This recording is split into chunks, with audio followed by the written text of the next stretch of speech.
Just get me the employees, yeah, of each of the exchanges and their actual ownership, yes, and the securities that is owned by those in the military that are active duty soldiers and sailors, inclusive of the admirals and the generals that thought they no longer were working for the military.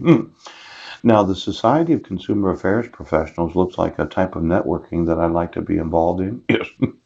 Anytime I find an association that networks together and they have a global presence, I thought for sure that I'd like to know all of them too. Yes.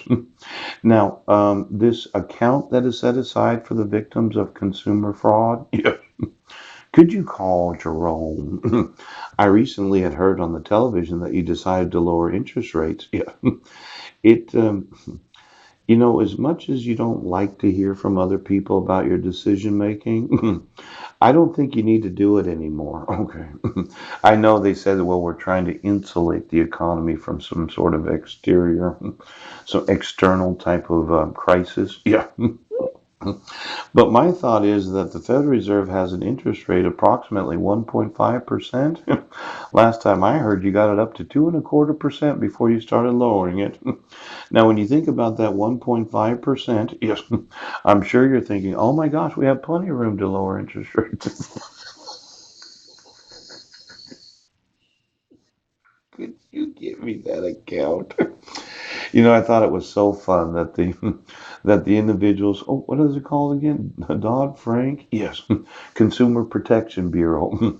They got their own individual account there at the Federal Reserve for me and my victims' funds, and you're actually holding them. I'm going to need that account number. And, let's say I just went to the Federal Reserve. I was like, well, how much money do I have in my account?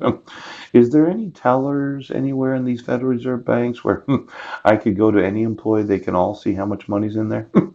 How many computers does the Federal Reserve have where the individuals in the employment of the Federal Reserve actually get to know the amounts of the individual accounts? I'd just like to know who the, no, I'd like to know the individuals, yes, in the Federal Reserve that have the availability of knowing any amount of money in any Federal Reserve account, yes, because there's this idea. We have tons of money. We can print it or we actually have it. Yes. See, it should be that only a few people get to know that.